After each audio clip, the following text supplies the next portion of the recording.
Thorns. I've just finished it and it gave me bloody chills, mate. I love this book so much. I actually got it from like Book Depository for like barely anything, and I read it through like in 2 days, and I'm completely in love with this book, and it's so gorgeous. Look at it.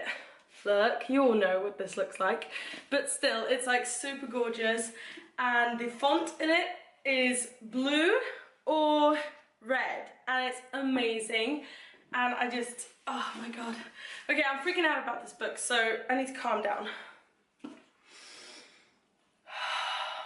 My favourite story was the one about the fox. I'm thinking it's called The Too Clever Fox, but now I'm not quite sure. I'm gonna have to check.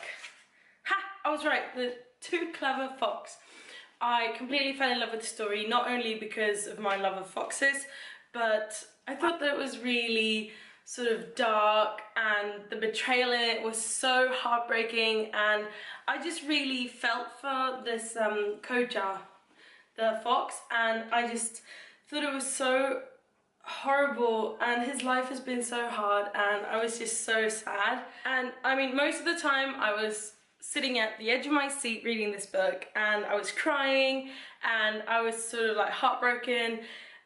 So kudos to you, Lee Bardugo, because this is amazing, and what you do is just great. I mean, just keep it coming, because I'm gonna read it. When I was reading this book, I was completely immersed in autumn. I was just like reading this on the train, and it was raining, and it was like all misty outside, and you know, all the trees were orange, and I was just like, yes!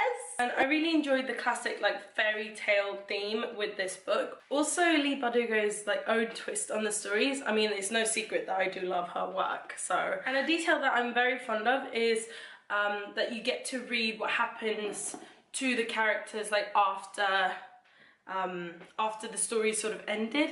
The end of The Witch of Duva, I think it's called, or The Witch in Duva, that like completely threw me. And I sort of threw a tantrum because of that. I mean, it was just like, oh no!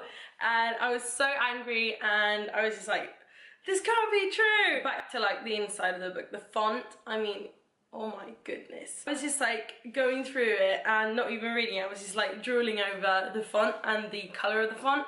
I was going crazy with this book, and I don't know, I just can't handle coloured font, mate. Basically, this book is set in the Grishaverse, of course, and there is a map in this as well, so you can follow where your characters are walking around, and you know, stuff like that, like you always do with maps. And they are a twist of ordinary fairy tales and like a mix with Lee Bardugo herself and her Grishaverse.